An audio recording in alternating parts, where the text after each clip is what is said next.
Selamat pagi teman pemilih Kabupaten Sintang. Bagaimana kabarnya hari ini? Sehat selalu ya. Pagi ini kita akan berbincang santai kembali dengan salah satu anggota KPU Kabupaten Sintang. Beliau Ketua Divisi Hukum dan Pengawasan, Bapak Slamet Bowo Santoso.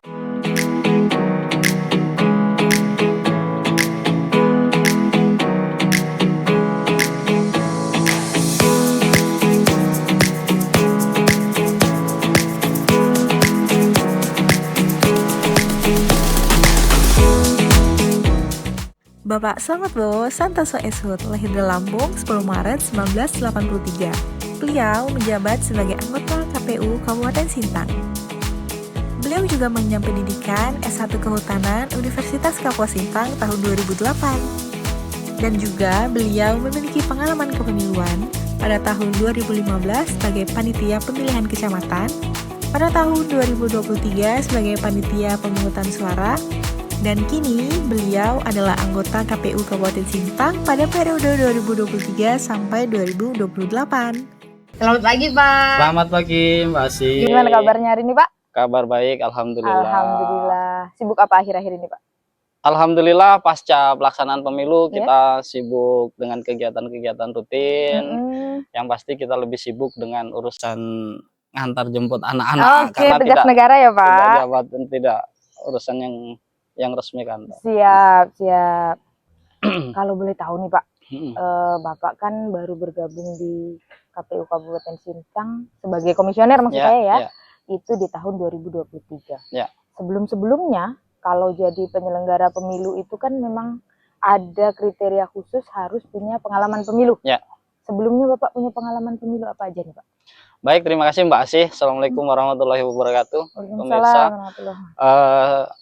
Saya menjadi penyelenggara pemilu itu sebenarnya sudah cukup lama, terlibat di kepemiluan di Kabupaten Sintang. Di 2004 awal-awal masih kuliah, saya 2004-2005 itu sudah terlibat di kepemiluan Mbak Asih. Iya. Kebetulan waktu itu menjadi petugas entry data dari KPU, jadi kita dilibatkan untuk proses entry data sampai ke Kabupaten Melawi waktu itu. Oh, karena dulu masih gabung ya Pak? Masih gabung dengan Kabupaten Melawi. Kemudian sepanjang perjalanan kuliah juga saya terlibat menjadi pemantau pemilu. Beberapa kali menjadi pemantau pemilu, ada forum rektor, ada JPPR waktu itu. Jadi kemudian setelah selesai di kuliah masih sempat menjadi PPK, sempat menjadi PPS, sempat menjadi KPPS. Kemarin karena kebetulan saya juga ikut mengurusi tentang teman-teman di adhoc. Saya taunya Bapak di PPS tuh, saya baru tahu itu kan. Betul. Ternyata kami pernah bongkar-bongkar karena diminta oleh KPRI untuk dokumentasi pemilu. Bapak pernah jadi PPK ya? Pernah. Oh iya. Pemilu tahun 2015 saya menjadi PPK Sintang Kota. Padahal saya 2015 sudah di KPU. Sudah ya. Tapi nggak notice. Saya notisnya dulu Bang Dayat ya, benar nggak? Ya, Dayat, ketuanya Bang Dayat. Oke. Makanya pernah rupanya Bapak jadi PPK, saya bilang. Pernah jadi PPK. Oke. Sekarang Bapak kan di KPU sebagai Ketua Divisi Hukum dan Pengawasan. Betul. Kalau saya boleh tahu nih Pak, sebagai Ketua Divisi Hukum dan Pengawasan, apa-apa aja sih Pak yang diawasi dalam pemilu? Ya, terima kasih. Kalau Divisi Hukum dan Pengawasan Mbak Asih, yang kita awasi semua hal yang terkait dengan jalannya kepemiluan. Mulai dari misalnya pembuatan keputusan KPU Kabupaten Sintang, pembuatan berita acara, pembuatan MOU misalnya dengan lembaga luar juga kita menjadi bagian yang bertugas untuk melakukan pengawasan. Kalau pada waktu tahapan pemilu seperti kemarin 2024, kita juga mengawasi badan ad hoc namanya Mbak Asih. Badan ad hoc itu kalau di KPU ada namanya PPK di tingkat kecamatan, PPS di tingkat desa, sampai KPPS di tingkat TPS. Jadi kami bertugas mengawasi semuanya supaya berjalan sesuai dengan ketentuan yang ada di Komisi Pemilihan Umum. Lumayan juga ya Pak? Lumayan. PPK di tiap kecamatan 5 orang. Kita ada 14 kecamatan ya Pak? Betul. PPS itu di tiap desa 3. 3, kita ada 406 desa. Belum KPPS. KPPS itu kan 7 plus 2 pengaman ya Pak ya? Lumayan ya Pak. Lumayan 1000 lebih TPS. Kira-kira saat pemilu kemarin tidurnya nyenyak Pak? Alhamdulillah nyenyak, dinyenyak-nyenyakin. Dinyenyak-nyenyakin ya? Yang pasti banyak kurangnya. Nah, oke, siap. Pantas biasanya sambil duduk juga Bisa harus merem tidur. merem sebentar gitu ya Pak ya? Nyempati, betul. Menggunakan kesempatan dimanapun berada. Betul. Siap. Kalau kan semua itu perlu pengawasan tuh Pak. Betul. Dari SK, BA, sampai ke badan ad hoc. Dari segala hal itu kan tetap ada yang prioritas tuh Pak. Maksudnya ada yang perlu perhatian ekstra. Kalau menurut Bapak apa tuh? Kalau yang mendapat perhatian ekstra kita pada waktu tahapan seperti kemarin, terutama di badan ad hoc, pengawasan badan ad hoc. Karena ini melibatkan banyak orang, yang jumlahnya kalau nggak salah saya mencapai 12.000 lebih Mbak Asih. Yang harus kita awasi, mulai dari tahapan 6 bulan sebelum pelaksanaan sampai hari H. Jadi kita awasi penuh mereka sampai pelaksanaan itu, supaya pelaksanaan pemilu itu berjalan dengan lancar, sesuai dengan ketentuan, tidak ada yang kesana kemari dan sebagainya. Siap. Kalau badan ad hoc kan kita berhubungan dengan orang ya Pak ya? Iya, betul. Kalau menurut Bapak nih, karena kita berhubungan dengan tiap manusia ini beda-beda. Beda-beda. Apakah Bapak punya trik khusus? Bagaimana cara pendekatannya? Mohon maaf, seandainya Bapak dengan saya, dengan Bapak dengan yang lain kan tetap beda nih. Beda. Karena pemikiran kita kan beda-beda. Apakah Bapak menyamaratakan semuanya, atau kalau PPK ini harus begini, PPK itu harus begitu gitu? Ya, memang tantangan terbesar kita untuk pelaksanaan pemilu itu di badan ad hoc, karena masing-masing orang punya kepentingan berbeda, masing-masing orang punya pemahaman yang berbeda, latar belakang pendidikan yang berbeda, latar belakang ekonomi yang berbeda. Kita tentu untuk menyelesaikan persoalan di masing-masing kepala tentu juga harus menggunakan pendekatan masing-masing. Ada yang harus pakai cara keras, ada yang harus pakai cara lembut dan seterusnya. Karena supaya pelaksanaan kita ini berjalan dengan lancar. Yang penting itu intinya, apapun cara pendekatannya. Tujuan utamanya berjalan dengan lancar. Kan kita kemarin kebetulan nih Pak, kalau dulu kan pemilu sendiri, selesai pemilu agak lama baru kita pilkada. Nah, kemarin ini kan rapat nih Pak. Kalau menurut pendapat Bapak, antara pemilu dengan pemilihan, mana yang lebih berat? Kalau melihat yang kemarin tentu pemilihan jauh lebih berat Mbak Asih. Pemilihan ya? Ya pemilihan, maksudnya pemilunya yang pertama. Pemilunya yang pertama, bukan pemilihan. Pemilunya yang pertama yang jauh lebih berat, karena itu pesertanya juga banyak dari partai politik, kemudian partai politik juga dipecah-pecah lagi. Pengawasannya jauh lebih berat. Kepentingannya juga yang pasti lebih banyak, karena jumlah anggota dewan juga lebih banyak. DPRD provinsi, DPR RI juga orangnya lebih banyak, yang terlibat juga lebih banyak. Kalau secara pengawasan ya Pak, kalau secara gejolak, karena kan kalau pilpres itu, kalau saya masyarakat awam ya Pak ya, saya melihatnya kalau pilpres ini kan gejolaknya ada di pusat nih. Nah, kita kan kalau pilkada kan di tiap daerah. Apakah itu berbedakah, atau rasanya masih berat pemilu gitu? Kalau melihat pengalaman yang kemarin, rasanya memang gejolaknya lebih besar di pemilunya, walaupun ada di pusat. Mungkin karena yang seperti saya sampaikan tadi, jumlah anggota dewan yang terlibat menjadi caleg lebih banyak, kepentingannya lebih besar. Itu memang rasanya kalau belajar dari yang kemarin memang lebih berat di pemilu. Tapi bukan berarti pilkada juga tidak jauh lebih berat. Kita bikin prosentase paling tidak di pilkada prosentasenya sedikit menurun gitu ya Pak ya? Sedikit menurun. Kalau itu secara penyelenggaraannya, kalau secara pengawasan badan ad hoc-nya Pak, karena kan kita kemarin rekrutmen ulang. Nah, badan ad hoc untuk pemilu itu kita sudah rekrut awal, lalu selesai, habis SK kita rekrut ulang untuk pilkada. Jadi kalau pengawasan pemilu, badan ad hoc untuk pemilu dengan pilkada lebih berat mana? Kalau di badan ad hoc ini rasanya hampir sama. Hampir sama antara pemilu sama pilkada. Karena ya seperti disampaikan Mbak Asih, dari orang-orangnya juga tidak semuanya orang lama juga. Ada sebagian orang baru yang harus tetap kita direct, kita berikan pemahaman bahwa pemilu itu harus netral dan sebagainya, harus sesuai dengan ketentuan. Kalau di badan ad hoc kurang lebih sama, ininya. Dan alhamdulillah sih semuanya berjalan dengan lancar. Aman ya Pak ya. Kalau boleh tahu, kita kemarin kalau secara persentase menurut Bapak, berapa besar pelanggaran pemilu di Kabupaten Sintang yang kita menerima aduannya? Kalau dari sisi persentase Mbak sih, rasanya sih dari secara keseluruhan ya tidak sampai 10% lah, alhamdulillah. Baik itu pemilu ataupun pilkada tidak sampai 10% yang sampai masuk ke kita, kemudian kita harus berjibaku. Siap. Kan kalau ada aduan kita tetap harus menindaklanjutinya ya Pak ya. Oke. Secara pengalaman pemilu nih Pak ya, kita sharing aja ya Pak ya. Saya dulu masuk di KPU itu 2010. 2010 baru, dengan orang yang otak kosong ibarat kata, tidak tahu pengalaman pemilu, tiba-tiba ada PHPU. Lalu kita dapat lagi PHPU itu di yang kita ya Pak, yang di kita 2024. Menurut Bapak, kalau 2010 itu karena kita pemilihan. Nah, 2024 kita dapat lagi PHPU yang terkait pemilu. Menurut Bapak, apa yang harus kita evaluasi ulang lebih dalam terkait dengan PHPU yang kita terima kemarin? Kenapa? Kalau secara kita penyelenggara kan Pak, seandainya tidak ada PHPU itu clear dianggap kita berhasil. Kemarin alhamdulillah kita dapat cobaan nih Pak. Bapak baru bergabung jadi komisioner, dapat pula kesempatan ngurus PHPU ya Pak ya. Jadi menurut Bapak apa yang perlu kita evaluasi ulang?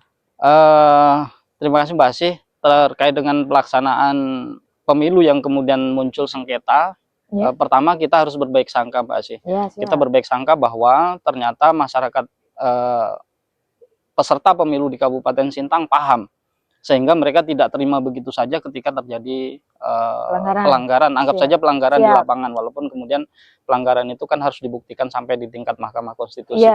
Di satu sisi kita harus bersyukur bahwa masyarakat paham bahwa ada hal-hal yang tidak sesuai dengan ketentuan, mereka menggugat. Di satu sisi memang ini kemudian menjadi catatan bagi kita penyelenggara pemilu, bahwa dari sekian banyak badan ad hoc kita yang ada di lapangan, gimana caranya di dalam waktu yang singkat itu bisa memberikan mereka pemahaman tentang pelaksanaan pemungutan suara, penghitungan dan sebagainya itu yang sesuai dengan ketentuan, yang tidak menyimpang dari aturan yang ada di KPU. Memang itu menjadi tantangan kami yang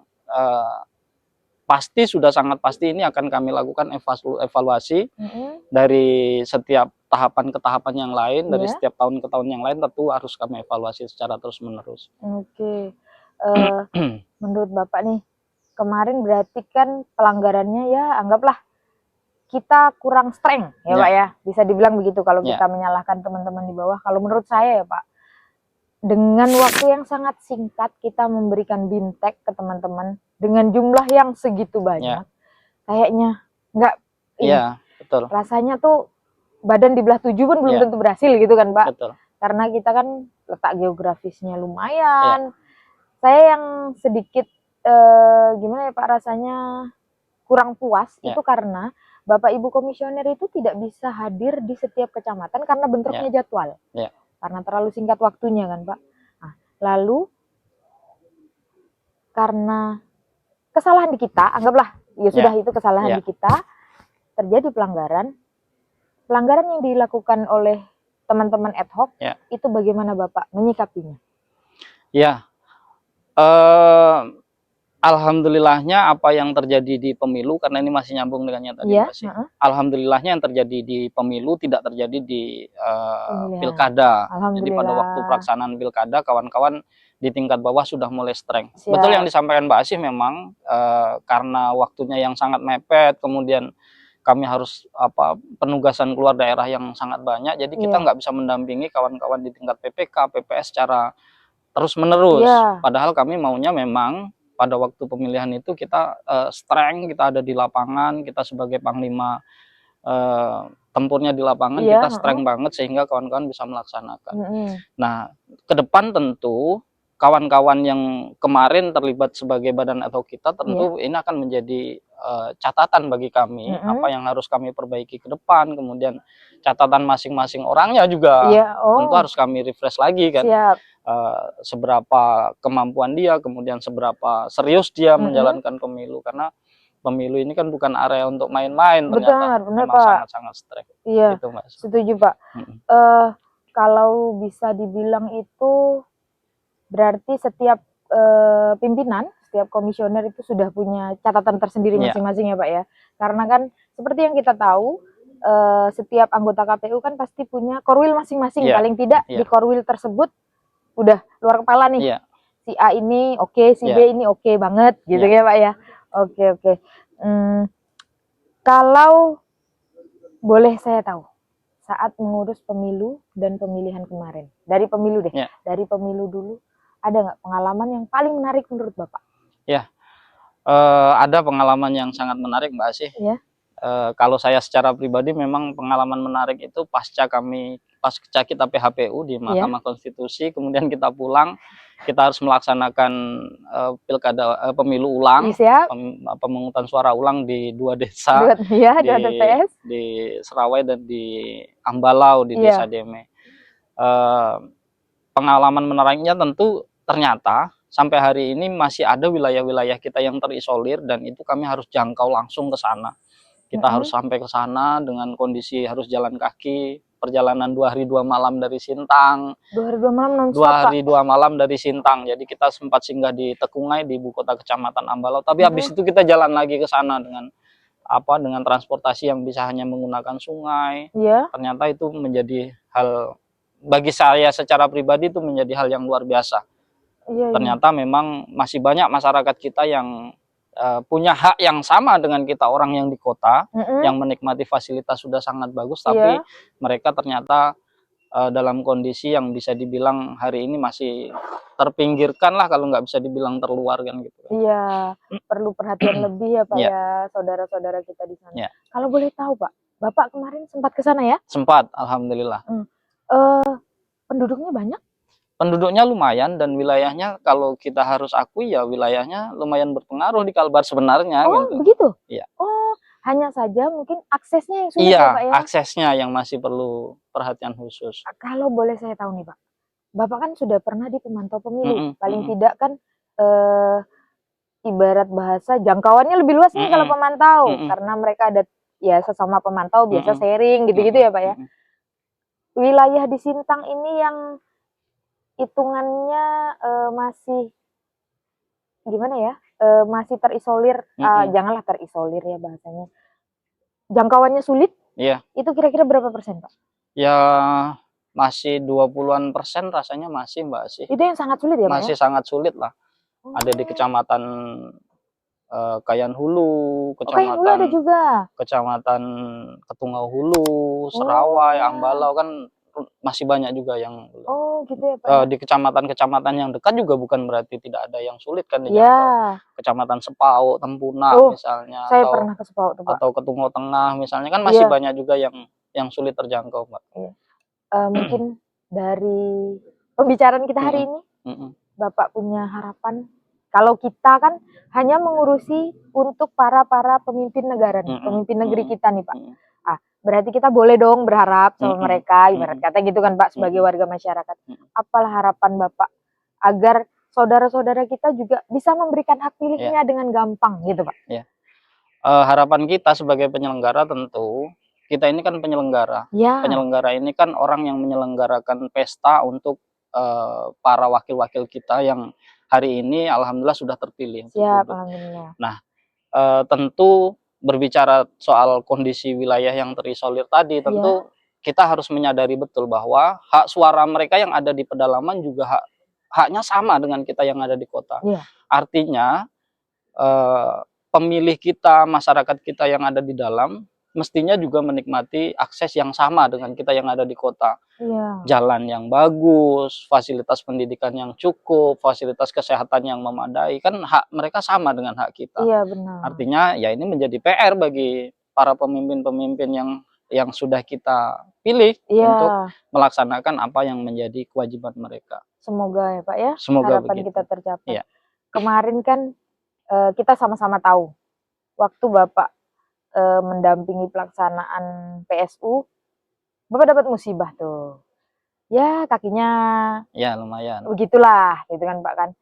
Paling tidak apa yang Bapak sampaikan bukan hanya omong kosong. Ya. Maksudnya saya merasakan loh, Ya. saya sakit di sana, Ya. tidak ada yang rawat, cari obat susah, gitu-gitu ya Pak ya. Kalau boleh tahu, waktu Bapak dirawat di rumah penduduk ya, Ya. saat itu, Ya. apa obat-obatan yang Bapak dapat? Waktu di Desa Menanta, Ya. persisnya Mbak Asih, itu perjalanan masih sekitar 3 jam atau 4 jam menuju Desa Deme. Masih jauh berarti? Masih jauh. Masih 3 harus jam, 4 jam itu dengan, kalau yang saya dengar kan ke sana harus jalan kaki. masih jalan kaki. Jadi kita masih harus naik speed dulu, Ya. setengah jam, habis itu jalan kaki 2 jam, habis itu naik lagi speed, habis itu jalan kaki lagi. Ya, Jadi masih lumayan jauh. Ya. Alhamdulillah, kalau ada orang Menanta yang melihat langsung YouTube kita, saya berterima kasih terhadap orang-orang Menanta yang sudah membantu pada waktu itu. Walaupun dengan cara-cara tradisional yang ada di kampung, saya berterima kasih. Terima kasih sambutannya, terima kasih perawatannya, dan alhamdulillah hari ini kondisi saya sudah 100% fit kembali. Alhamdulillah. Alhamdulillah juga Bapak dapat pertolongan pertama lah istilahnya di sana ya Pak ya. Oke, setelah pembicaraan panjang kita hari ini Pak, kira-kira apa yang ingin Bapak sampaikan untuk teman-teman Badan Ad Hoc, pemilih Kabupaten Sintang, maupun para pemimpin-pemimpin negeri ini? Silakan Pak.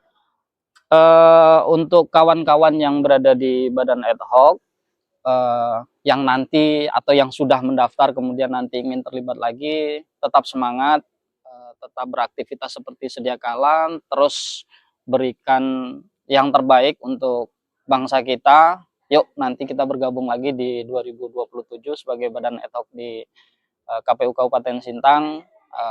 Mudah-mudahan kawan-kawan, Bapak Ibu yang ada di kecamatan, di PPS, di KPPS yang kemarin terlibat dalam kondisi sehat walafiat.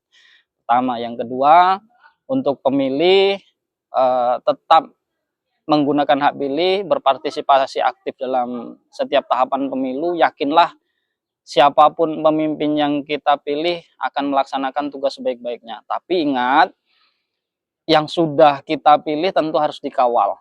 Harus dikawal itu diberikan perhatian, dikritisi kalau salah, kemudian disampaikan aspirasinya. Kalau untuk pemimpin ya tentu Bapak dan Ibu sudah dipilih oleh masyarakat, sudah diberikan amanah, jalankan amanah itu sebaik-baiknya. Kemudian